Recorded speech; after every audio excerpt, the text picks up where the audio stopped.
नमस्कार, मैं हूं मनोज मानस। हमारी खास पेशकश जनहित में आपका स्वागत है। और जनहित में आज हम बात कर रहे हैं गुरुओं का व्यवहार, शिष्यों पर अत्याचार। और शौचालय कोई साफ सफाई नहीं, स्मेल आती है, इतनी गंदगी है। मैं 9th B में इतने अच्छे से नहीं बैठ सकती, तो क्या करें? इतना ही बहुत सफाई कर लो ना।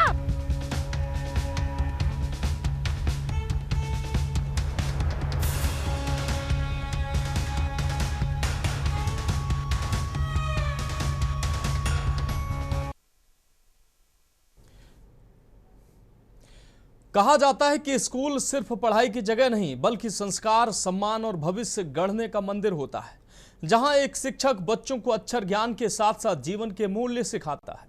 लेकिन सोचिए, अगर उसी स्कूल में मासूम बच्चों की गरिमा पर सवाल उठने लगे, अगर किताबों की जगह उनके हाथों में ऐसे काम थमा दिए जाएं जिनकी कल्पना भी कोई अभिभावक शायद नहीं कर सकता, तो फिर सवाल सिर्फ एक स्कूल या एक शिक्षिका का नहीं, बल्कि पूरे शिक्षा तंत्र का बन जाता है। पिछले दिनों हमने आपको फतेहपुर के एक सरकारी स्कूल की बदहाली दिखाई थी, जहां बिजली, पानी और बुनियादी सुविधाओं की कमी को लेकर हजारों छात्र सड़क पर उतर आए थे। और अब ललितपुर से सामने आई एक घटना एक बार फिर शिक्षा व्यवस्था को कटघरे में खड़ा करती नजर आ रही है।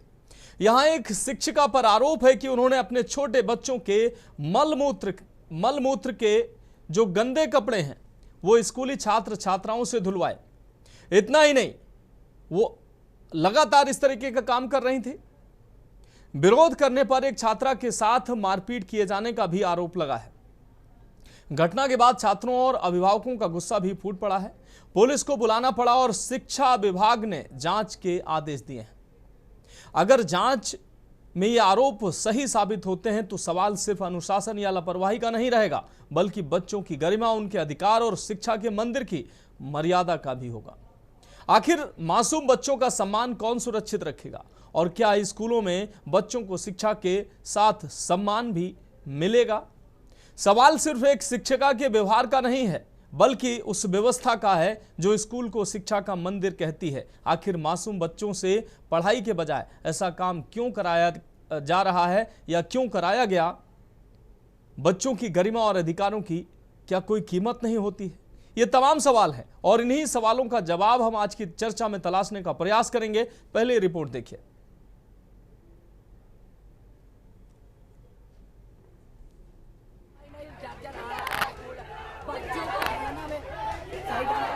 स्मेल आती है, इतनी गंदगी है। मैं 9th B में इतने अच्छे से नहीं बैठ सकती, मैं 2 मिनट भी नहीं रह सकती यहाँ, तो क्या करें? इतना ही बहुत सफाई कर लो ना।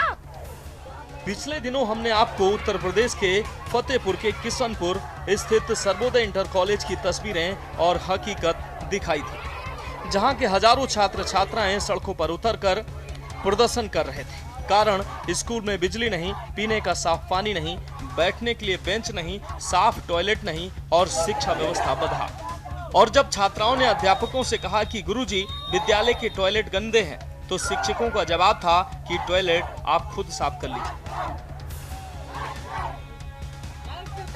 बच्चों और शौचालय कोई साफ सफाई नहीं, बच्चों को खाना में सही ढंग का मिलता नहीं। और हम लोग मिलकर धरना दिए तो शिक्षकों को कोई तरह आगे नहीं आने दे रहा, उनको रोक रहा है। स्मेल आती है, इतनी गंदगी है। मैं 9th B में इतने अच्छे से नहीं बैठ सकती, मैं 2 मिनट भी नहीं रह सकती यहाँ, तो क्या करें? इतना ही बहुत सफाई कर लो ना। अच्छा, ये उनकी लैंग्वेज है। हाँ, मैंने कहा ये ऐसी बातें हैं। क्लास से अगर एक सेकंड भी लेट हो जाएगा बच्चा, तो उनकी प्रेजेंट ही नहीं भरते। क्या बोलते हैं? तू आई कैसे? क्लास से बाहर निकल यहाँ से। मनोज सर बोलते हैं हमारे क्लास 9th B के मनोज क्लास टीचर है। नाराज छात्राओं ने कॉलेज के गेट पर ताला जड़ दिया, तब जाकर प्रशासन हरकत में आया। ऐसी ही तस्वीर उत्तर प्रदेश के ललितपुर जिले के बिरधा ब्लॉक स्थित जीरोन उच्च प्राथमिक विद्यालय से सामने आई। ये घटना हर किसी को सोचने पर मजबूर कर रही है। आरोप है कि विद्यालय की एक शिक्षिका अपने छोटे बच्चों के मल मूत्र के गंदे कपड़े स्कूल के छात्र छात्राओं से धुलवाती थी। बच्चों का कहना है कि जब उन्होंने ऐसा करने से इनकार किया तो उनके साथ अभद्र व्यवहार किया गया। एक छात्रा के साथ मारपीट किए जाने का भी आरोप लगाया गया। घटना की जानकारी मिलते ही छात्र छात्राओं और अभिभावकों में भारी नाराजगी फैल गई। आक्रोशित अभिभावक और ग्रामीण स्कूल पहुंच गए। स्कूल परिसर में हंगामा हुआ और पुलिस को भी मौके पर बुलाना पड़ा। लोगों का कहना है कि स्कूल बच्चों को शिक्षा और संस्कार देने की जगह है, न कि उनसे निजी काम कराने की। मामला सामने आने के बाद बेसिक शिक्षा अधिकारी ने जांच के आदेश दिए। उनका कहना है कि यदि जांच में आरोप सही पाए जाते हैं तो संबंधित शिक्षिका के खिलाफ नियमों के तहत सख्त कार्रवाई की जाएगी। सर, ये प्रकरण अभी हमारे संज्ञान में आया है, जिसके लिए मैंने बीओ को नामित कर दिया है और कल शाम तक इसकी जांच रिपोर्ट मंगाई। जांच रिपोर्ट आने के बाद नियमानुसार कार्रवाई की जाएगी। ठीक। ये घटना ऐसे समय में आई है जब कुछ दिन पहले ही फतेहपुर के सर्वोदय इंटर कॉलेज में बिजली, पानी, बुनियादी सुविधाओं की कमी को लेकर हजारों छात्र सड़क पर उतर आए थे। लगातार सामने आ रही ऐसी घटनाएं ये सवाल खड़ी करती हैं कि आखिर सरकारी स्कूलों में बच्चों को शिक्षा का अधिकार पूरी गरिमा और सम्मान के साथ कब मिलेगा। स्पेशल डेस्क के न्यूज इंडिया।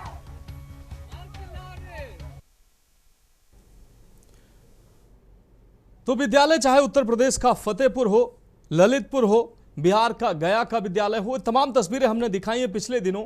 बिहार की गया की विद्यालय की तस्वीरें हमने दिखाई हैं। मध्य प्रदेश के मध्य प्रदेश की तामिया में स्कूलों में जिस तरीके से बच्चे मिड डे मील में कीड़े मिलने का विरोध कर रहे थे, वो भी तस्वीरें हमने दिखाई पिछले दिनों। उसको भी हमने उसकी चर्चा लेकर हम आए। और अब ताज़ा जो मामला सामने आया है, क्योंकि अब जुलाई का महीना खत्म हो चुका है, अगस्त का महीना शुरू हो चुका है और जो है स्कूलों में पढ़ाई जो है वो पूरी तरीके से शुरू हो चुकी है। लेकिन विद्यालयों में अव्यवस्थाएं कैसी हैं, शिक्षकों की तैनाती है या नहीं है, विद्यालयों में बच्चों के बैठने की व्यवस्था है नहीं है, उनको बुनियादी सुविधाएं मिल रही हैं या नहीं मिल रही हैं, इन तमाम जो बुनियादी सुविधाओं की जांच जो हमारी टीम लगातार कर रही है, लेकिन जो हकीकत सामने आ रही है वो दावों के विपरीत है। उत्तर प्रदेश के ललितपुर से जो ये तस्वीरें सामने आई, यहां मासूम बच्चे, छोटे छोटे बच्चे, वो कह रहे हैं कि जो शिक्षिका हैं विद्यालय की, वो अपने बच्चे की पॉटी यानी कि उसके गंदे कपड़े जो है, मलमूत्र के कपड़े हैं, वो शिक्षकों बच्चों से साफ करा रहे हैं। ऐसी तमाम तस्वीरें आप देखते हैं, कमोबेश आती रहती हैं। कोई शिक्षिका सर में मालिश करा रही होती है, कोई अपनी सेवा करा रही होती है। लेकिन सबसे बड़ा सवाल है कि आखिर ये बच्चे विद्यालय में पढ़ने जाते हैं कि इस तरीके से काम करने जाते हैं। और सबसे बड़ा सवाल, काम ऐसा जो बच्चों की गरिमा को कहीं ना कहीं गिराता है। और वो बच्चे सवाल भी कर रहे हैं कि आखिर ऐसा काम जो वो घर पर खुद नहीं करते, उनके अभिभावक उनसे नहीं कराते, वो काम शिक्षक उनसे क्यों कराते हैं। और आक्रोशित बच्चों ने, विद्यालय में अभिभावकों ने पुलिस बुलाई और पुलिस ने अब मामले को संज्ञान में लिया है। वहीं बेसिक शिक्षा अधिकारी कह रहे हैं कि इसकी जांच की जा रही है और अगर शिक्षिका जो है वो अगर आरोप सच पाए गए जांच में तो उनके ऊपर कार्रवाई की जाएगी। इन्हीं सवालों का आज हम जवाब इस चर्चा में तलाशने का प्रयास करेंगे। हमारे साथ खास मेहमान जुड़ चुके हैं। मोहम्मद साजिद जी, सफर प्रवक्ता, आज की चर्चा में हमारे साथ जुड़ रहे हैं। अनीस अंसारी जी, बीजेपी नेता, हमारे साथ जुड़ रहे हैं। प्रदीप श्रीवास्तव जी, अभिभावक संघ से हमारे साथ जुड़ रहे हैं। विजय कुमार बंधु, शिक्षक संघ से हमारे साथ जुड़ रहे हैं। विनीत चतुर्वेदी, वरिष्ठ पत्रकार, ललितपुर से हमारे साथ जुड़ रहे हैं। नीरज मेहरे जी, वरिष्ठ पत्रकार, हमारे साथ जुड़ चुके हैं। आप सभी मेहमानों का चर्चा में बहुत स्वागत करते हुए सबसे पहले हम अभिभावक संघ से हमारे साथ प्रदीप श्रीवास्तव जी जुड़े हुए हैं। प्रदीप श्रीवास्तव जी, हम आपका रुख कर लेते हैं सबसे पहले। प्रदीप जी, कल भी हमने इस विषय पर चर्चा रखी थी और उसमें आप उस चर्चा में जुड़े थे। किस तरीके से विद्यालयों में बच्चों को जो बुनियादी सुविधाएं नहीं मिल पा रही हैं, कई विद्यालयों में बच्चों के साथ शिक्षक अच्छा व्यवहार नहीं कर रहे हैं, कई जगह बुनियादी सुविधाओं की जब शिकायत बच्चे करते हैं तो उनके साथ ऐसा व्यवहार किया जाता है जैसे वो बच्चे ना हो, अमानवीय व्यवहार किया जाता है। और अब आज जो ललितपुर से तस्वीरें सामने आई हैं, मासूम बच्चे, प्राइमरी के बच्चे, वो शिक्षिका पर आरोप लगा रहे हैं कि शिक्षिका जिनका काम शिक्षा देना है वो अपने बच्चे के मलमूत्र के कपड़े हमसे धुलवाती हैं, अपने निजी काम करवाती हैं। हम पूरा दिन पढ़ाई कैसे करें? बच्चों ने शिकायत घर पर जाकर की तो अभिभावक भी आक्रोशित हो उठे कि आखिर हम अपने बच्चों को शिक्षा के लिए विद्यालय भेजते हैं और शिक्षा के इस मंदिर में इस तरीके से बच्चों से अगर काम कराया जाएगा, उनकी गरिमा को गिराने वाला काम कराया जाएगा, तो फिर ये बच्चे पढ़ेंगे कैसे? प्रदीप जी, फोन अनम्यूट कर लीजिए। प्रदीप जी,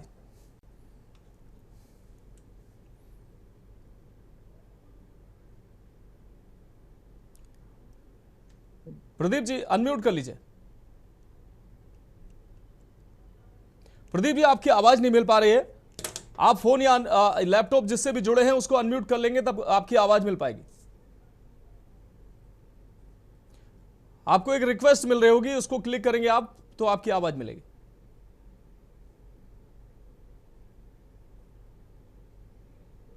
बिल्कुल आपकी, अब बोलिए आप प्रदीप जी। मुझे लग रहा है अब फिर से म्यूट हो गया है, आप अनम्यूट कर लीजिए। ये देश का दुर्भाग्य है कि हाँ, वर्ष 2009 में निःशुल्क अनिवार्य शिक्षा अधिकार अधिनियम जारी हुआ जी। उसके बाद वर्ष 2011 में उसी अधिनियम को उत्तर प्रदेश सरकार द्वारा जारी किया गया। ये देश का दुर्भाग्य है कि हमारे न्यायपालिका ने उत्तर प्रदेश की हाई कोर्ट ने आदेश किया उत्तर प्रदेश सरकार को कि जितने भी आईएएस आईपीएस जज चतुर्थ श्रेणी कर्मचारी के बच्चे जिनकी बेसिक जिनकी तनख्वाह उत्तर प्रदेश सरकार के सरकारी खजाने से आहरित की जाए, उनके सारे बच्चे सरकारी स्कूलों में पढ़ाए जाए। ये सारी प्रॉब्लम सब सही हो जाएगी।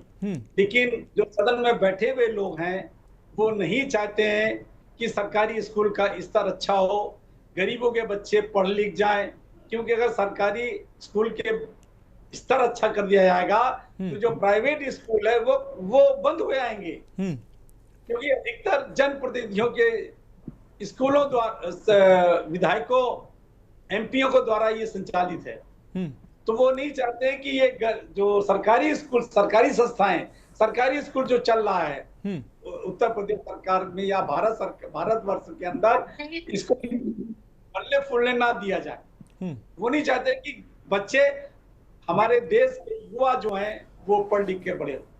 ये सरकारी जो तंत्र है इस पे उत्तर प्रदेश सरकार को, शिक्षा विभाग को सख्त उस शिक्षा के ऊपर कार्रवाई करनी चाहिए और जो नियम है उत्तर प्रदेश सरकार उस नियम के तहत उस शिक्षा का पे कार्रवाई करनी चाहिए और दोषियों पर सख्त कार्रवाई की जाए, जिससे कि भविष्य में इस प्रकार की व्यवस्था ना हो पाए। क्योंकि लेकिन प्रदीप जी, महत्वपूर्ण बात यह है कि आप अभिभावक संघ से हैं, आप अभिभावक संघ से हैं। एक अभिभावक अपने बच्चों को स्कूल क्यों भेजता है? मुझे लगता है प्राइमरी विद्यालयों में, सरकारी विद्यालयों में कोई अमीर जो है अभिभावक अपने बच्चों को नहीं भेजता होगा। गरीब बच्चे ही इन विद्यालयों में पढ़ रहे हैं और अगर वो शिक्षा के मंदिर में शिक्षा ग्रहण करने जा रहे हैं, माँ बाप उनके मजदूरी कर जैसे तैसे बच्चों को स्कूल भेज रहे हैं, अगर वहां पर उन बच्चों को शिक्षा की जगह अन्य काम कराया जाएगा और काम ऐसा भी जो बच्चे उस काम को लेकर वो उनके अंदर घृणा भी आ रही है कि कोई शिक्षिका उनके अपने बच्चे के मलमूत्र के कपड़े धुलवा रही, कोई शिक्षक उनसे पैर दबवा रहा है, कोई शिक्षिका अपने सर की मालिश करा रही है, क्या ये काम करने के लिए बच्चे स्कूल में जाते हैं? जी, ये बहुत ही चिंता का विषय और दुर्भाग्य का विषय है कि हमारे गरीब बच्चों को शिक्षा नहीं दी जा रही देश में। और ये आज की प्रॉब्लम नहीं है, विगत 40 वर्षों से हमारा संगठन 2008 से कार्य कर रहा है, निरंतर अभिभावक संघ सड़क पे उतर रहा है। आज ऐसी स्थिति आई देश के अंदर कि आज बच्चे धरना प्रदर्शन कर रहे हैं, क्योंकि 2008 से पहले किसी अभिभावक की हिम्मत साहस नहीं होती थी कि स्कूल के खिलाफ है जो धरना प्रदर्शन कर सके, इतना डर भय व्याप्त था। और उत्तर प्रदेश सरकार से सादा अनुरोध है कि जो सरकारी स्कूल का स्तर है उसकी गुणवत्ता है उसको ठीक से अच्छा व्यवस्था की जाए, जिससे हमारे गरीब के बच्चे भी आगे बढ़ करके हमारे इंजीनियर, डॉक्टर, वकील और जज बन सकें। ठीक है प्रदीप जी, आपकी बात आ गई। हमारे साथ अनीश अंसारी जी भारतीय जनता पार्टी से जुड़े हुए। अनीश अंसारी जी, उत्तर प्रदेश सरकार लगातार शिक्षा को बेहतर बनाने का प्रयास कर रही है। सरकारी स्कूलों में भी वो बुनियादी व्यवस्थाएं दुरुस्त करने की बात और दावे किए जा रहे हैं। हालांकि सभी स्कूलों में सब व्यवस्थाएं दुरुस्त हो गई हों ऐसा भी नहीं है, लेकिन तमाम स्कूलों में व्यवस्थाएं बेहतर हुई हैं ऐसा हम मानते हैं, ऐसी तस्वीरें देखने को मिलते हैं। लेकिन तमाम स्कूलों में आज भी अव्यवस्थाओं की स्थिति बनी हुई है। हम पिछले 2-4-5 दिनों से लगातार इन विषयों पर चर्चा कर रहे हैं कि आखिर विद्यालय में जो बच्चे पढ़ने जा रहे हैं उनको बुनियादी सुविधाएं मिल पा रही हैं या नहीं मिल पा रही हैं। हमने उत्तर प्रदेश, मध्य प्रदेश, राजस्थान और बिहार तमाम राज्यों की तस्वीरें हमने दिखाई हैं और कमोबेश स्थिति ऐसी मिली है कि कहीं बच्चों के बुनियादी सुविधाओं की अगर हम बात करें, बच्चों को स्कूलों में पंखे नहीं है, गर्मी में बच्चे पढ़ने को मजबूर हैं, बैठने के लिए बेंच नहीं है, टॉयलेट शौचालय कहीं हैं तो इतने गंदे हैं कि बच्चे इस्तेमाल नहीं कर पा रहे हैं और बहुत जगह तो हैं भी नहीं। ये बुनियादी सुविधाएं बच्चों को मिल नहीं पा रही और कई जगह ऐसी भी तस्वीरें जो जिसकी आज हम चर्चा कर रहे हैं ललितपुर में, अगर बच्चे स्कूल जा रहे हैं तो शिक्षिकाएं, शिक्षक बच्चों से अपने निजी काम करवा रहे हैं, अपनी सेवा करवा रहे हैं, अपने बच्चों के मलमूत्र के कपड़े धुलवा रहे हैं। ऐसे पढ़ेगा इंडिया तो कैसे बढ़ेगा इंडिया? अंसारी साहब, अंसारी साहब अनम्यूट कर लीजिए। मनोज जी, सबसे पहले आपकी पूरी टीम और बैठे सभी साथियों को मित्रता दिवस की हार्दिक शुभकामनाएं जी। आपके चैनल ने, आपकी टीम ने जो कार्य किया, विद्यालयों के जो निरीक्षण किए जी, वास्तव में बहुत सराहनीय कार्य है। देश को आगे बढ़ाने के लिए सबसे पहले शिक्षा की जरूरत होती है जी। कहीं ना कहीं शिक्षा माफियाओं ने इन चीजों को, इन व्यवस्थाओं को खराब कर रखा है। देखिए, जो घटना ललितपुर की है, जिन शिक्षिका ने बच्चों से गंदे कपड़े धुलवाए या अपने घर के काम कराए, वो निंदनीय है, उसकी मैं निंदा करता हूँ। एक अध्यापक का काम होता है, जिस समय हम स्कूलों में, मैं प्राइमरी स्कूल का पढ़ा हुआ हूँ, मेरी प्रारंभिक शिक्षा जो है प्राइमरी स्कूल से है जी। उस समय भी प्राइमरी स्कूल हुआ करते थे, हम लोग अपने गुरुओं का बड़ा सम्मान किया करते थे और गुरु लोग भी उस समय हमें बहुत नसीहत किया करते थे, जिसकी डर की वजह से हम घर भी शिकायत नहीं करते थे। आज माहौल उस समय की अपेक्षा काफी चेंज हो गया। आज कहीं ना कहीं जो हेड है, वहां के जो प्रबंधन टीम है अलग अलग विद्यालयों की, उनका कहीं ना कहीं दोष है। जहां तक रही ललितपुर प्रकरण की, जिस बारे में आज ये चर्चा का विषय है, ललितपुर में मेरी बात हुई, एक अधिकारी हैं, मेरे मित्र हैं, मिलने वाले हैं, उनसे मेरी बात हुई। उसमें आदेश दिया गया है जांच का, और जांच का आदेश 24 घंटे के अंदर इसमें कार्रवाई होगी। पार्टी की तरफ से, सरकार की तरफ से जवाबदेही होती है हमारी, हम मानते हैं ये कृत्य गलत कराया है। जो भी शिक्षिका है उनकी जांच हो रही है, जांच के आधार पर जो भी संभावित कार्रवाई होगी वो उन पर कार्रवाई होना निश्चित है। ठीक है, ठीक है। अंसारी साहब आप जुड़े रहिए हमारे साथ मोहम्मद साजिद जी जुड़े हुए हैं, सपा प्रवक्ता हैं। मोहम्मद साजिद जी, पिछले लंबे समय से अब सरकार चाहे आपकी रही हो या मौजूदा सरकार रही हो, एक तरफ हम बुनियादी सुविधाओं की जब चर्चा कर रहे हैं और पिछले कई दिनों से हम सिलसिलेवार इस पर चर्चा कर रहे हैं और वास्तविक स्थिति जो है, जमीनी हकीकत है, उसको हम दिखा रहे हैं, जिम्मेदारों को भी दिखा रहे हैं, पब्लिक को भी दिखा रहे हैं कि देखिए वास्तविक तस्वीरें कितनी बदली हैं। और आज उसी कड़ी में आज हम फिर इसी विषय पर चर्चा लेकर बैठे हैं।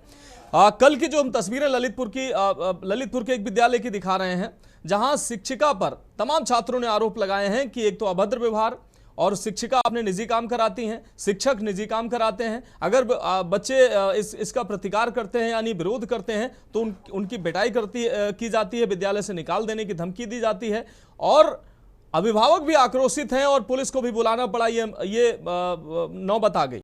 अब ये जो गरीबों के बच्चे जो इन स्कूलों में जा रहे हैं, क्या ये दूसरों की सेवा करने के लिए जा रहे हैं या अपना भविष्य गढ़ने के लिए जा रहे हैं? ये गरीब हैं, ये सरकारी स्कूलों में जा रहे हैं, तो इसका मतलब ये नहीं कि ये दूसरों की सेवा करेंगे, दूसरों का मलमूत्र धोएंगे या अपने भविष्य को गढ़ेंगे, अपनी वो शिक्षा ग्रहण करेंगे।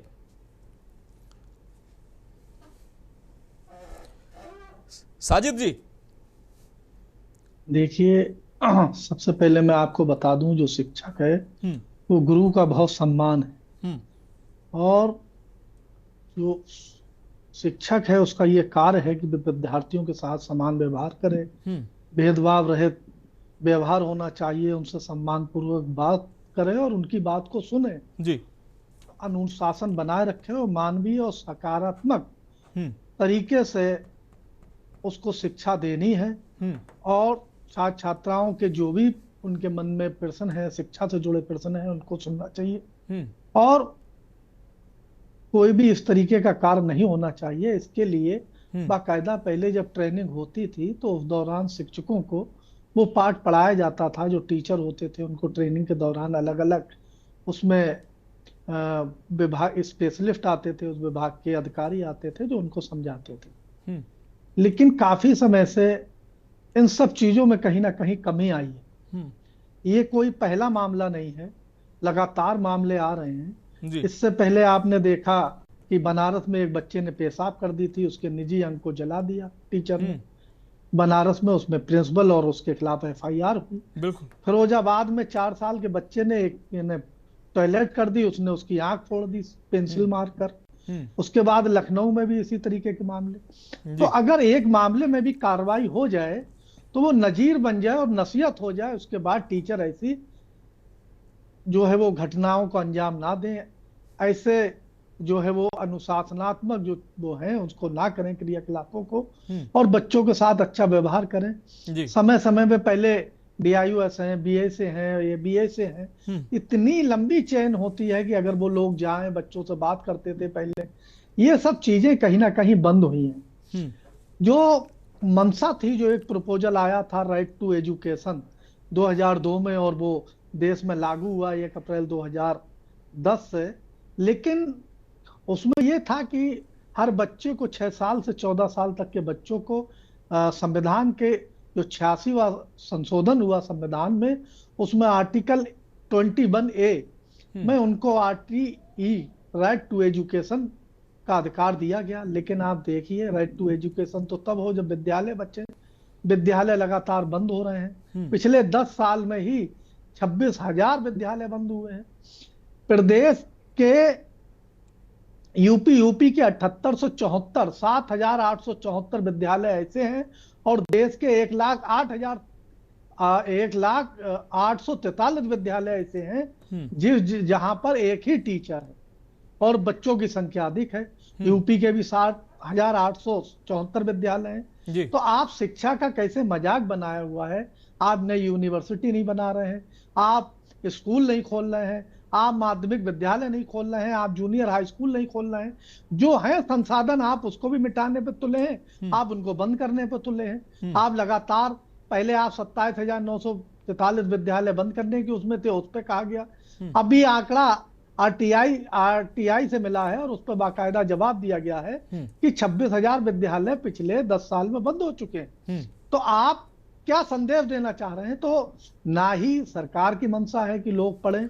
नहीं, ऐसी घटनाओं पर मोहम्मद साजिद जी, ऐसी घटनाओं पर आप दोषी किसको मानते हैं? क्या मुख्यमंत्री इन घटनाओं के लिए दोषी सीधे तौर पर माने जाएंगे?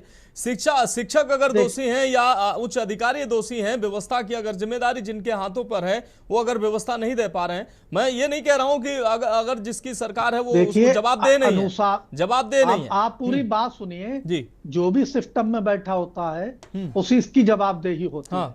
इसके लिए BA जिम्मेदार है, ABA जिम्मेदार हैं, टीचर जिम्मेदार हैं। आप एक घटना हो तो ठीक है कि पहली घटना हुई, अब हम साहब ऐसा करेंगे। आप लगातार घटनाएं हो रही हैं, आप नजीर पेश नहीं कर पा रहे हैं, आप उन शिक्षकों के खिलाफ कार्रवाई नहीं कर पा रहे हैं। अगर आप उसके बच्चों के फादर जो अभिभावक हैं वो FIR करा रहे हैं। अरे आप विभागीय कार्रवाई करिए, विभागीय उनको ट्रेनिंग दीजिए। बाकायदा पहले मनोचिकित्सक की ट्रेनिंग हुआ करती थी कि आपको कैसे, और बाकायदा उसके लिए तमाम बड़े अखबारों में, अमर उजाला जैसे बड़े संस्थान में रिपोर्टर को रखने से पहले एक दिल्ली में ब्रूटा का टेस्ट होता है। वो देखते हैं कि ये मनोचिकित्सक देखते हैं कि ये है अखबार की नौकरी करने लायक। आप सरकार की नौकरी दे रहे हैं, उसको सैलरी दे रहे हैं 50,000 की, जो सुबह से दोपहर तक बच्चों के साथ रहेगा, लोगों से बातचीत करेगा, और आप उसका टेस्ट नहीं करा रहे हैं। वो बच्चों को किस तरीके से एक जैसे कोई भेड़िए की तरह की उसका आप निजी अंग जला दे रहे हैं, आप उसके जो है पेंसिल से आंख फोड़ दे रहे हैं, आप अपने घर की टेंशन, आप मानसिक, ऐसे लोग मानसिक विक्षिप्त हैं। वो विभाग में आ कैसे गए? आपने उनका क्या टेस्ट कराया? आपने क्या उनका मेडिकल जो है टेस्ट हुआ? आपको नौकरी के लिए बाकायदा ऐसे रखने के लिए बाकायदा टेस्ट होने चाहिए, आपको अच्छे उसके लिए बेहतर से बेहतर कैसे हमको टीचर मिले। और अगर ऐसा कोई कर रहा है जो पुरानी नियुक्ति, हमने क्या कार्रवाई की है, अगर एक नजीर हो बिल्कुल आप ठीक कह रहे हैं कि कई घटनाएं इस तरीके के जब सामने आती हैं तो सवाल निश्चित रूप से खड़े हो जाते हैं। एक दर्शक हमारे साथ मोहित जी जुड़े हुए हैं। मोहित जी अपनी बात रखें। मोहित जी आप हमें सुन पा रहे हैं? अपनी बात रखें। शायद मोहित जी से हम कनेक्ट नहीं हो पा रहे हैं। दोबारा से मोहित जी आप फोन लगाइए और अपनी बात जो भी आप रखना चाहते हैं रख सकते हैं। फिलहाल एक बहुत छोटे से ब्रेक का वक्त, हमारे साथ खास मेहमान जुड़े हुए हैं। ब्रेक के बाद इस महत्वपूर्ण विषय पर चर्चा जारी रहेगी। नहीं बैठ सकती तो क्या करें, इतना ही बहुत सफाई कर लो ना।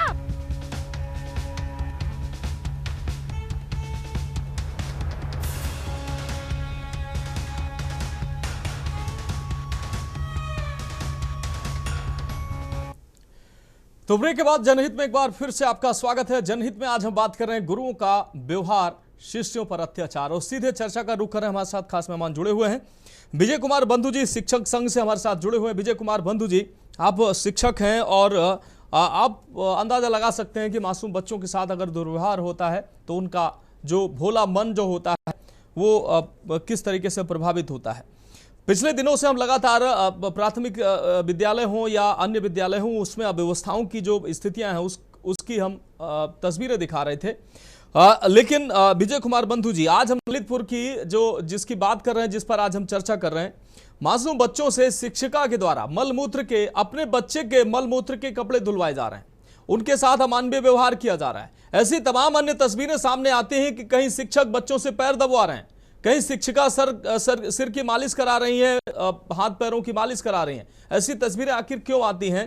क्या ये जो शिक्षक होते हैं ये सारी सेवाएं अपने घर पर नहीं ले पाते हैं, फिर ये बच्चों से आकर ऐसे काम कराते हैं? और बच्चे जो उनके अभिभावक पढ़ने के लिए शिक्षा के मंदिर में भेजते हैं, संस्कार के लिए, सम्मान के लिए भेजते हैं कि यहाँ कुछ सीखेंगे, तो यहाँ वो अगर मलमूत्र के कपड़े धोएंगे तो फिर सीखेंगे क्या, पढ़ेंगे क्या?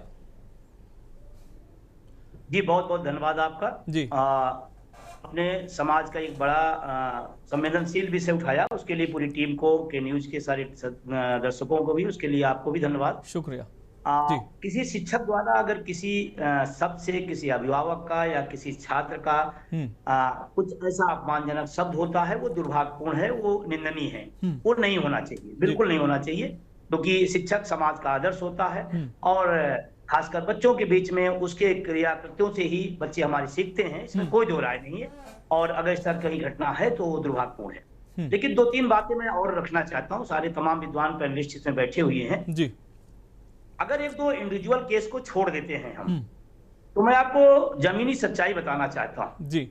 मैंने उसको पहले स्वीकार कर लिया।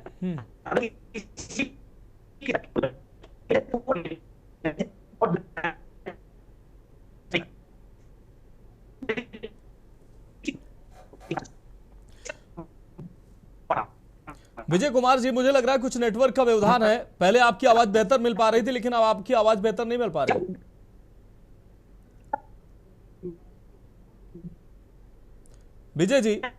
विजय जी मुझे लग रहा है हम दोबारा से आपके पास आएंगे। शुरुआत में आपकी बेहतर आवाज मिल पा रही थी, लेकिन अब आपकी आवाज जो है वो बेहतर नहीं मिल पा रही है।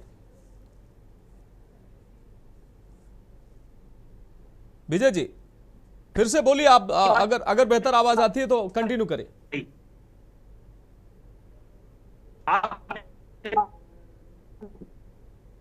नहीं ठीक है विजय जी, हम दोबारा से आपके पास आएंगे। आपकी आवाज बेहतर नहीं मिल पा रही है, हम दोबारा से आपके पास आएंगे।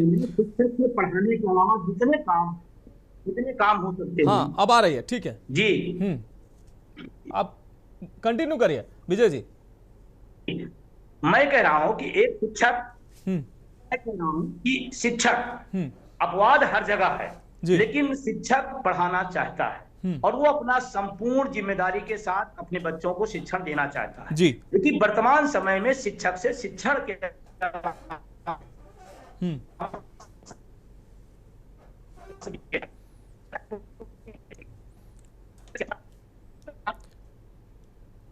नहीं विजय जी, हालांकि आपकी आवाज अब बेहतर नहीं मिल पा रही, लेकिन जितना मैंने आपको सुना कि आपने ये कहा वो ये कटु सत्य भी है कि शिक्षकों से शिक्षण कार्य के अलावा तमाम अन्य कार्य भी कराए जाते हैं। अगर उसका बोझ है शिक्षकों पे तो वो बोझ हल्का करने के लिए इन मासूमों से सेवा नहीं करवाने लगेंगे शिक्षक। मैं इसके पक्ष में नहीं हूं, लेकिन ये आपकी बात ठीक है कि शिक्षक, तमाम स्कूलों में शिक्षक पहले से ही कम है, और अगर इन्हीं शिक्षकों से सरकार चाहे किसी की भी रही हो और ये व्यवस्था बदली नहीं है, 20 साल पहले भी इन्हीं शिक्षकों से अन्य काम कराए जा रहे थे और 20 साल बाद भी वही स्थिति है, आज भी इन्हीं शिक्षकों से अन्य काम कराए जा रहे हैं। शिक्षण व्यवस्था के साथ साथ तमाम इतना बोझ इन शिक्षकों के ऊपर होता है कि मानसिक दबाव भी मैं मानता हूं कि होता है, तमाम मानसिक डाइवर्जन भी होता है, मैं ये भी मानता हूं, लेकिन इसका मतलब ये नहीं कि इन मासूमों के ऊपर इसका असर होना चाहिए, इन मासूमों से अपनी सेवा करवाना चाहिए। सरकार आपसे अतिरिक्त काम करा रही तो आप इन बच्चों से अतिरिक्त काम करवाएंगे, इन बच्चों से आप मलमूत्र साफ कराएंगे, ये स्थिति क्या ठीक कही जाएगी?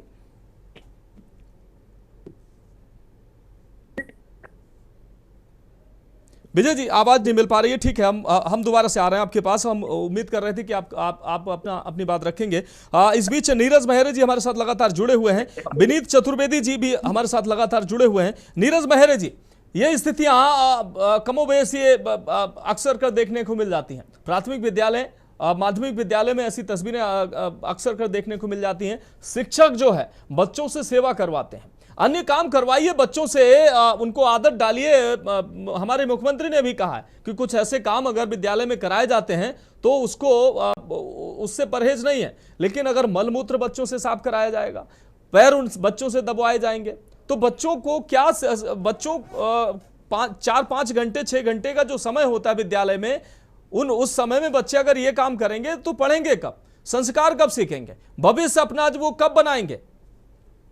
मेहरे जी, देखिए मनोज जी, महत्वपूर्ण बात है कि सरकारी स्कूल में इस तरह की घटना होना निश्चित रूप से बीएसए एबीएसए दोनों ही व्यक्ति जिम्मेदार हैं, और मुझे लगता है कि वहां के जिलाधिकारी की भी कुछ नैतिक जिम्मेदारियां बनती हैं। तो बीएसए ने जो कार्रवाई की है उसके अलावा भी और वो जिलाधिकारी कार्रवाई करते हैं। दूसरी बड़ी बात, ये बाल श्रम के तहत आता है, बाल शोषण के तहत आता है, और मानवीय व्यवहार भी होता है इसमें कि ऐसी चीजें नहीं होनी चाहिए। निश्चित रूप से उस शिक्षिका के खिलाफ दंडात्मक कार्रवाई हो। मैं समाजवादी पार्टी के प्रवक्ता से सहमत हूं कि अगर आपने किसी एक के खिलाफ भी अगर कड़ी कार्रवाई की होती तो नजीर बनती, और निश्चित रूप से उत्तर प्रदेश के लिए नजीर होती, तो इस तरह की घटनाओं पर तत्काल रोक लग जाती। लगातार घटनाएं हो रही हैं, ये जरूर है कि गैप हो जाता है, लेकिन इसके लिए बेसिक शिक्षा मंत्री भी जिम्मेदार है। निश्चित रूप से मंत्री ने अब तक क्यों एक्शन नहीं लिया? इस तरह की कई घटनाएं हो चुकी, चाहे बनारस की घटना हो या कहीं अन्य की जगह की घटना हो, होना चाहिए। लेकिन आप शिक्षा के मंदिर में आप शिक्षा के साथ साथ सामाजिक ज्ञान भी बच्चा वहीं से सीखता है, अपने शिक्षक से भी सीखता है, क्योंकि छोटे बच्चे को जो टीचर पढ़ाता है वो वही सब चीजों को देखता है, समझता है, और ज्ञान, समाज का भी ज्ञान आता है कि अच्छे हैं, ये बुरे हैं, ये अच्छी चीज है, ये खराब चीज है। मुझे लगता है कि ऐसे व्यक्ति के खिलाफ कार्रवाई हो और दंडात्मक कार्रवाई हो जो नजीर बने उत्तर प्रदेश में। दूसरी बड़ी बात यह है कि वहां के जिलाधिकारी को भी एबीएसए और बीएसए के खिलाफ करनी चाहिए कार्रवाई, क्योंकि इनकी नैतिक जिम्मेदारी यह भी है कि जिले के तमाम स्कूलों में जाना आना और निरीक्षण करना, क्या हो रहा है, क्या नहीं हो रहा है, इनसे पूछा जाए ना। लेकिन कितने बार कितने स्कूलों का निरीक्षण किया हुआ, कितने पे अचानक जाके आपने छापेमारी की कि वहाँ पढ़ाई हो रही है कि नहीं हो रहा, कभी बच्चों से बर्तन धुलवाएंगे, कभी खाना अच्छा मिल रहा है कि नहीं मिल रहा, कीड़े की घटना आ जाएगी। मुझे लगता है कि सरकार को भी इसको गंभीरता से लेना चाहिए, और उत्तर प्रदेश के मुख्यमंत्री क्योंकि स्वयं कह चुके हैं कि गंभीरता से लोग पढ़ाएं, और सरकार जिस चीज की तनख्वाह देती है वही काम आप नहीं करेंगे तो फिर क्यों स्कूल में आप शिक्षक की नौकरी कर रहे हैं?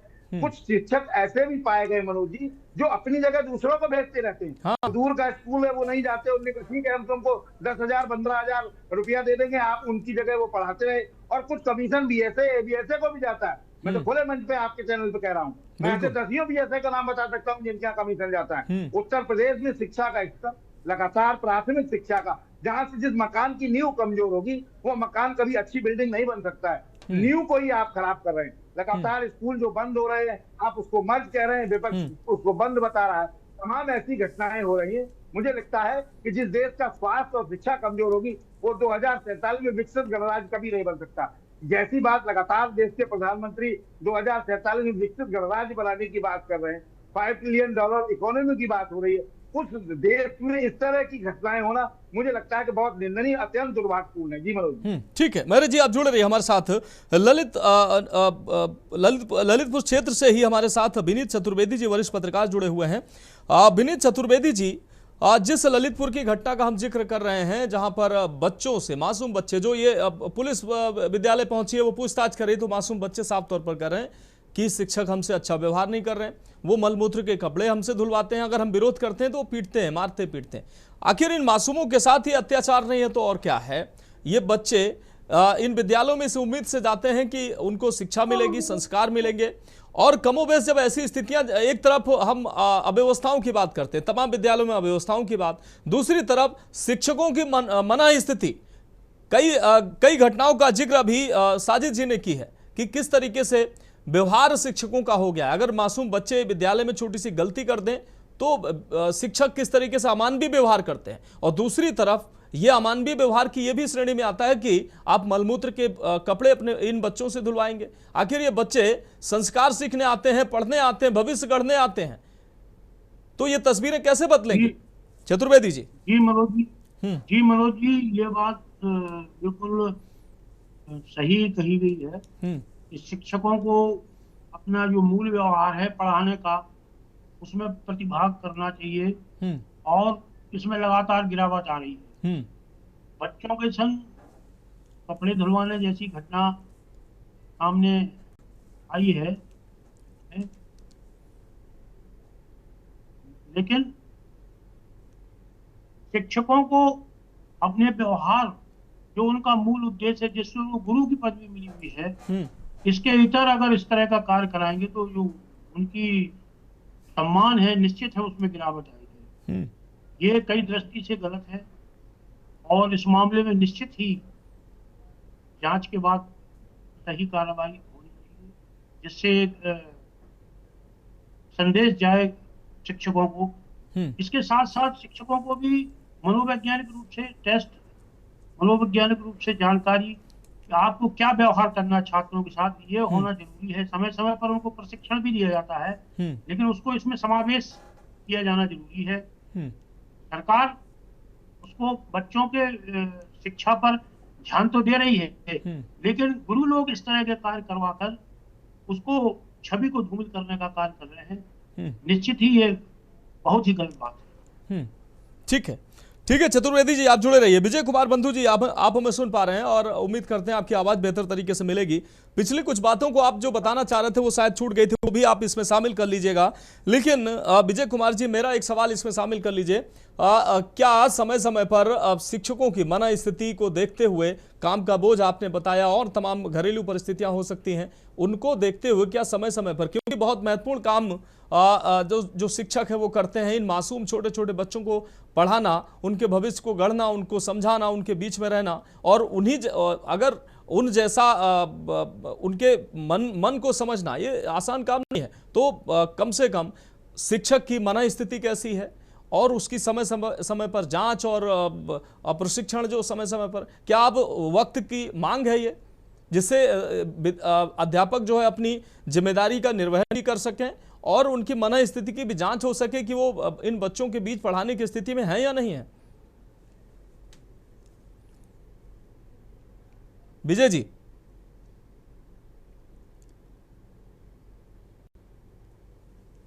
विजय जी, आप सुन पा रहे हैं?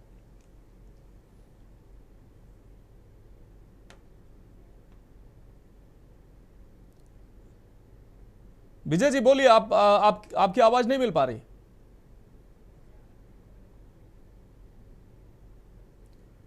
विजय जी अनम्यूट करिए।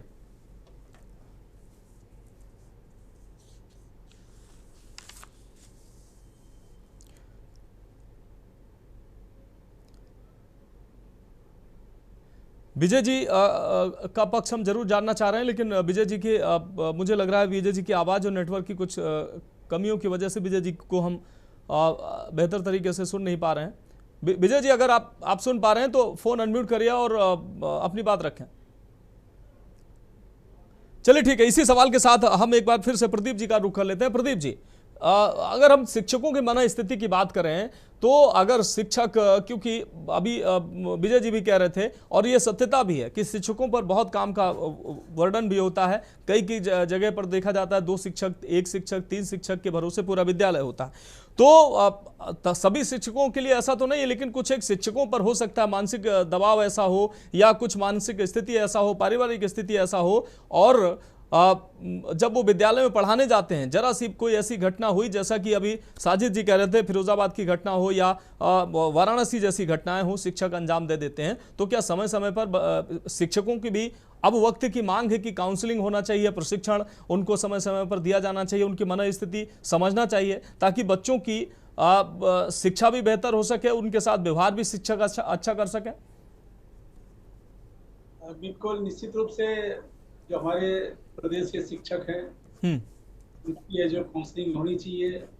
और भावसंघ का मानना है कि इन टीचरों को विदेशों में भी ट्रेनिंग करने के लिए भेजना चाहिए, जिससे कि विदेशों में कैसे बच्चों को शिक्षा दी जा रही, यूरोप कंट्री में बच्चों को कैसे शिक्षित किया जा रहा है, उनको कैसे मानवीय ज्ञान दिया जा रहा है, इस सब का ज्ञान हमारे टीचरों को हो। हमारा प्रदेश सरकार से, भारत सरकार से अनुरोध है कि हमारे देश के जो शिक्षक हैं उनको विदेशों में भी ट्रेनिंग करने के लिए भेजा जाए, जिससे वहाँ की जो शिक्षा की नीति है, शिक्षा का जो वातावरण है, वो वहाँ से सीख करके आए।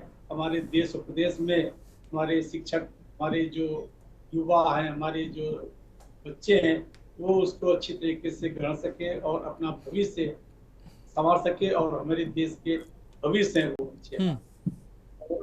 हमारा प्रदेश सरकार से फिर पुनः अनुरोध है कि हमारे टीचरों को काउंसलिंग कराए, उनको ज्यादा से ज्यादा काम, भारी काम ना दे करके उनसे केवल जो पठन पाठन का कार्य वही कराया जाए, अन्य काम इनसे हटाया जाए, किसी अन्य एजेंसियों से जो भी अतिरिक्त कार्य वो कराया जाए, इससे कि वो मन लगा करके, मन स्थिति ठीक करके वो हमारे प्रदेश के बच्चों को अच्छी शिक्षा, अच्छा जो कार्य शिक्षा की प्रणाली है वो देश हमारे बच्चों को शिक्षा ग्रहण करा सकते।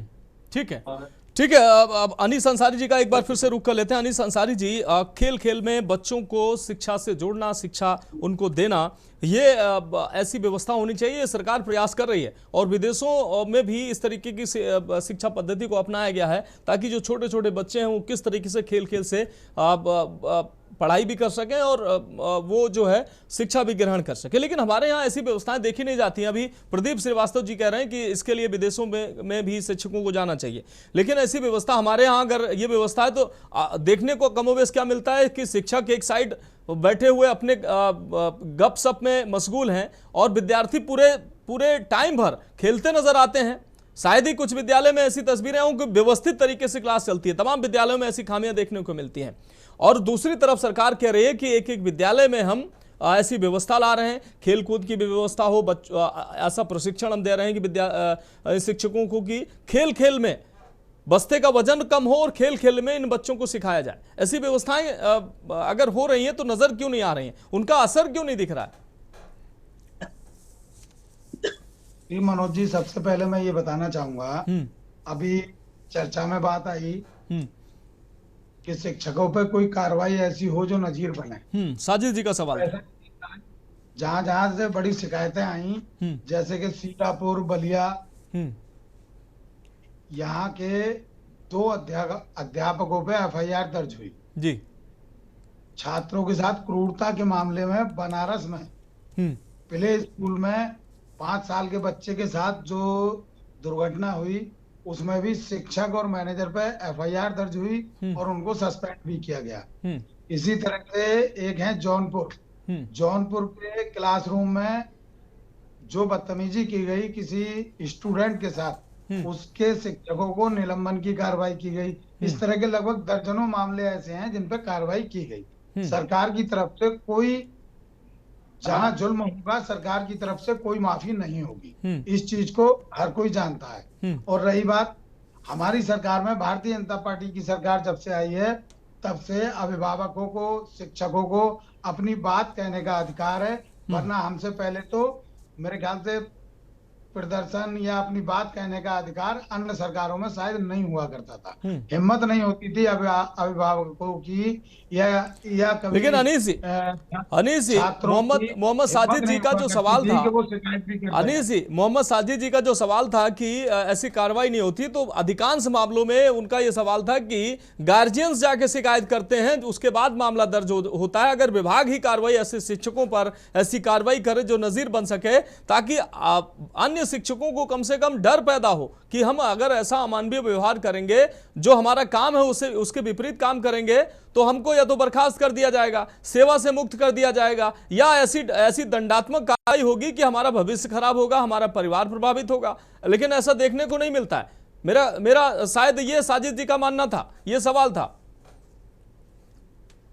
कहना यह है कि जौनपुर की जो घटना हुई उसमें अध्यापक और मैनेजर सबको सस्पेंड किया गया, बर्खास्त किया गया और उनके खिलाफ एफआईआर भी दर्ज हुई। और रही बात समाजवादी पार्टी की, तो उसका कहना क्या कि इनकी सरकार में तो किसी की हिम्मत ये भी नहीं होती थी कि अभिभावक संघ भी कभी धरना प्रदर्शन करे या स्टूडेंट अपनी बात को रख सकें। सुनने वाला कोई हुआ ही नहीं करता था। और सबसे ज्यादा पेट में दर्द अगर हमारी सरकार कार्रवाई करती है बड़े स्तर पर, जैसे बिल्डोजर की कार्रवाई फेमस है भारतीय जनता पार्टी सरकार में, तो उसमें लोगों के पेट में दर्द होता है। इसलिए देखते हुए, उनके गुनाहों को देखते हुए सरकार कार्रवाई करती है और करती रहेगी। ठीक है, एक दर्शक सुदीप साहू जी हमारे साथ जुड़े हुए हैं। सुदीप जी अपनी बात रखें। सुदीप जी गाजियाबाद से आप जुड़े हुए हैं, अपनी बात रखें। गाजियाबाद से हूँ।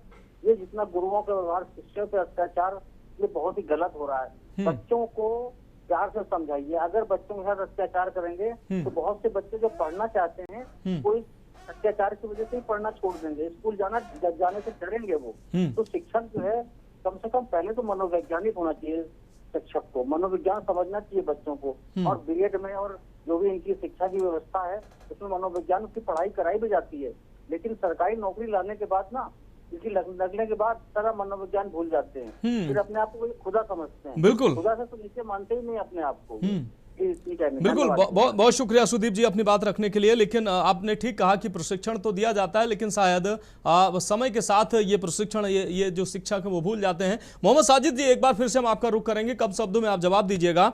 क्रांति आपकी सरकार से या उससे पिछले सरकारों से की बात करें और आपकी सरकार से और मौजूदा सरकार तक, सभी यही कहते रहे कि हमने शिक्षा पर बहुत काम किया। आप भी कहेंगे कि हमने बजट बढ़ाया, मौजूदा सरकार कहेगी हमने बजट बहुत ज्यादा बढ़ा दिया।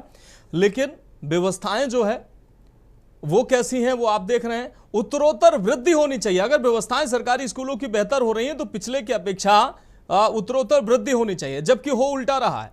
सरकारी स्कूलों में छात्रों की जो स्थिति है और संख्या लगातार गिरती जा रही है। अगर सब कुछ ठीक हो रहा है, अध्यापक भी हैं, बेहतर व्यवस्थाएं भी हैं, सब कुछ मूलभूत सुविधाएं भी हैं, तो फिर इतने विद्यार्थियों की संख्या क्यों नहीं बढ़ रही है? क्यों लोग इन प्राइवेट स्कूलों में जाने को मजबूर हैं? उनके साथ ठगी हो रही है वहां पर। इन स्कूलों में क्यों नहीं आ रहे हैं, प्राथमिक विद्यालयों में, सरकारी विद्यालयों में? साजिद जी देखिए, सरकार चाहे कोई भी हो, किसी भी पार्टी की हो, उसका बेसिक कार्य है शिक्षा, चिकित्सा, रोजगार, सुरक्षा। ये चार अहम जो है वो चीजें हैं सरकार की जो प्राथमिकता में होती हैं जी। लेकिन अगर आप उठा के देखेंगे तो सरकार के एजेंडे में यही चार चीजें नहीं है, बाकी सब चीजें हैं। किसी की भी सरकार, नफरत किसी की भी नहीं हो, इस सरकार में तो ज्यादा ही है। अब आप बात करेंगे, आपकी साहब पहले संसाधन नहीं थे, जब देश आजाद हुआ तो बाकी संसाधन नहीं थे। उसके बाद जैसे तैसे देश में एम्स खुले, प्राथमिक विद्यालय खोले गए, माध्यमिक खोले गए, उच्चतर खोले गए, और कैसे उसको बहुत बेहतरीन तरीके से बनाया गया। लेकिन इस सरकार में आप बताइए कितनी यूनिवर्सिटी नहीं बनी है, कितने कॉलेज नहीं बने हैं, कितने प्राथमिक विद्यालय नहीं खुले हैं, बंद होने के सिवाय और बेचने के सिवाय। रेलवे स्टेशन कितने नए बने हैं, बिके हैं। एयरपोर्ट कितने नए बने हैं, बिके हैं। आप सेल चाहे वो भेल हो, आप तमाम संस्थान हिंदुस्तान के जो लाल किला जैसी चीज नहीं छोड़ी वो भी बेच दिया, निजी हाथों में दे दिया है। हाँ। तो यहाँ सिर्फ बेचने के अलावा और कुछ नहीं हुआ है। और सरकार की पॉलिसी देखिए ठीक नहीं है। अगर बेसिक चीजों पे अगर ऐसे टीचर है उनकी काउंसलिंग होनी चाहिए, समय समय पे होनी चाहिए। अभी जो उनके शिक्षक संघ के अध्यक्ष थे उनका भी कहना सही था कि आप जब इतना उनको दूसरे कामों में उलझा देंगे उतने प्रेशर होगा कि आप जो सही काम है उनसे करा नहीं रहे। आप हर 1 महीने बाद डेट दीजिए, उसमें शिक्षकों की काउंसलिंग हो। बीआरसी इतना ढांचागत बहुत शानदार है जो पहले से बना हुआ है, लेकिन ढांचागत उसको बिगाड़ा तो जा रहा है, लेकिन संभालने के लिए कोई अच्छा उसमें प्रोसेस नहीं हो रहा है। अब आप बात करेंगे कि साहब देश की आजादी के वक्त क्या था, अरे उस समय से देश को बहुत कुछ मिला है, और लेकिन आपने दिया क्या है देश को बेचने के नहीं। देखिए साजिद जी, हम अगर ये बताने पे आएंगे अभी ये हमारा डिरेल हो जाएगी, नहीं तो ये बताने पे आगे कितने रेलवे स्टेशन बने, कितनी ट्रेनें नहीं चली, तो ये बहुत सारे स्टेशन बने, बहुत सारे रेलवे स्टेशन का विकास हुआ है और बहुत सारे एयरपोर्ट भी बने हैं। हम इस पर फिलहाल नहीं जाएंगे, शिक्षा व्यवस्था की बात कर रहे हैं, बहुत सारे काम भी हुए हैं, ऐसा नहीं कि काम नहीं हुए हैं। आप चाहे मिड डे मील देख लीजिए, घोटाले स्कूलों में देख लीजिए, रायबरेली, अमेठी, गोरखपुर, तमाम शहरों में शिक्षण संस्थानों में घोटाले चल रहे हैं। तमाम जो अभी बात चल रही थी कि साहब जो है वो हमारे साथी प्रवक्ता कह रहे थे पहले लोग जो है वो आंदोलन नहीं करते थे, आवाज नहीं उठा पाते थे, तमाम जगह तो आंदोलन होते थे, काले झंडे दिखाए जाते थे, गिरफ्तार होते थे, बाद में वही लोग मुख्यमंत्री छुड़वा दिया करते थे। छोड़िए स्टूडेंट, ठीक है साजिद जी, कनेक्शन ये आज नहीं, सुन लीजिए आप पूरी बात, ये कनेक्शन नहीं तलाशे जाते थे कि हमारे जो बच्चे वहां बैठे थे दिल्ली जंतर मंतर पे, वो आतंकवादी थे, उन्हें खाना किसने दिया, उनकी मदद किसने की, ये कनेक्शन उनके तलाश नहीं किए जाते थे, ना कार्रवाइयां होती थी। नहीं, ये भी सच है, ये भी सच है कि उसमें तमाम असामाजिक तत्व थे छात्रों के साथ। हाँ, तमाम आंदोलन हाईजैक करने वाले लोग भी पहुंच जाते हैं, ये भी सच है साजिद जी, इससे आप नकार नहीं सकते हैं। हम उधर नहीं हालांकि जाना चाह रहे थे, लेकिन आप वहीं ले जाना चाह रहे हैं। आप शिक्षा पे बात करिए, वहां पर तमाम ऐसे असामाजिक तत्व थे, हम ये नहीं कहेंगे। बच्चों के आंदोलन को कैसे हाईजैक करने का काम किया गया, ये भी देश ने देखा है। एक दर्शक गिरीश शुक्ला जी हमारे साथ जुड़े हुए हैं। गिरीश शुक्ला जी, अपनी बात रखें। आदित्यनाथ जी से ये पूछना चाहता हूँ कि बड़ी बड़ी बातें तो कर रहे हैं आपके शिक्षा मंत्री, आप ये बता दीजिए कि जब उपभोक्ता आपका संतुष्ट नहीं है तो आप उपभोक्ता को कैसे संतुष्ट करेंगे? और ये जो बच्चे नहीं संतुष्ट है, इनके परिवार कहाँ से संतुष्ट होंगे? इसलिए आप अपने मंत्री को तुरंत निर्देश दीजिए कि हमें जनता को संतुष्ट करके दिखाना है। अब बड़ी बड़ी बातें मत करिए, मैंने ये कर दिया, मैंने वो कर दिया, कुछ नहीं किया। अगर उपभोक्ता संतुष्ट नहीं तो आपकी सरकार बेकार। ठीक है गिरीश शुक्ला जी, बहुत शुक्रिया।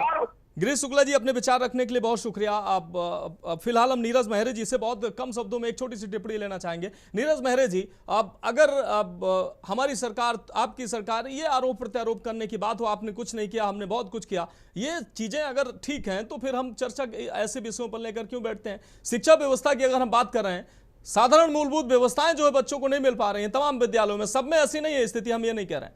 और हमने ये गाड़ा, ये उखाड़ा, ये तीर मारा, ये ऐसी बातें होती हैं। मेहरे जी, बात जारी, तो एक मिनट शिक्षक की बात लिया जाए। अनीस भाई ने जो बात कही, निश्चित रूप से हम उससे सहमत है कि कार्रवाई हो रही है, लेकिन कार्रवाई हो तो रही है, फिर घटनाएं क्यों नहीं रुक रही? घटनाएं क्यों नहीं रुक रही? बिल्कुल, जिस तरह माफिया राज आपने खत्म किया है, उसी तरह इस तरह की भी घटनाएं न हो, इसका पूरा कार्रवाई हो जिससे नजीर बने, मेरा कहना ये था। दूसरी बड़ी बात जो अभिभावक संघ ने कही, वो बड़ी महत्वपूर्ण बात थी। उन्होंने कहा कि हमारे शिक्षकों को ट्रेनिंग के लिए भेजा जाना चाहिए दूसरे मुल्कों में, दूसरे देशों में, वहां से सीख के आए। तो मुझे लगता है कि इस प्रदेश में ये फंडा नहीं चलता है। यहाँ फंडा ये चलता है कि मंत्री जी जाएंगे और वहां से सीख के आएंगे, फिर मंत्री जी अपने घर बैठ जाएंगे, विदेश घूमने का मौका मिलेगा। मंत्री जी कितने बार प्रदेश में शिक्षकों से सीधे मिलते हैं, कितने बार शिक्षकों से सीधी संवाद किया है, ये भी महत्वपूर्ण बात है। विदेश भेजने की बात है, मैं सहमत हूं कि कुछ सीखना जरूर चाहिए, लेकिन अगर विदेश हमारे शिक्षकों को भेज दिया जाएगा तो घूम घाम के वहां पर्यटन करके लौट आएंगे, और वो भी बजट इन बच्चों के ऊपर जाएगा कि शिक्षा व्यवस्था को सुधारने के लिए हमने इतना बजट बढ़ाया, लेकिन बच्चों में कितना सुधार होगा शायद वो उसका जवाब कोई नहीं दे पाएगा कि सुधार हुआ या नहीं हुआ। पर्यटन जरूर हो जाएगा इन ऐसे शिक्षकों का। खैर जो भी हो, लेकिन ऐसी स्थितियां सुधरनी चाहिए, ऐसी स्थितियां ना आए सामने, ऐसी तस्वीरें ना आए सामने, इसका प्रयास पक्ष और विपक्ष और सभी को करना चाहिए।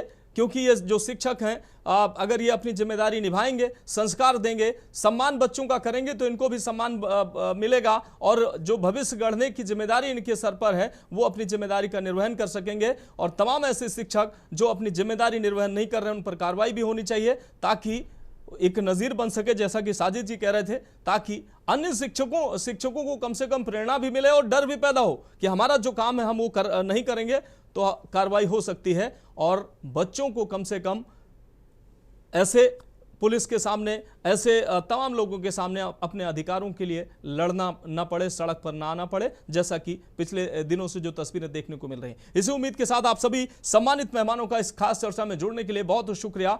इस खास चर्चा में फिलहाल इतना ही, मुझे दीजिए इजाजत और आप देखते रहिए के न्यूज़ इंडिया।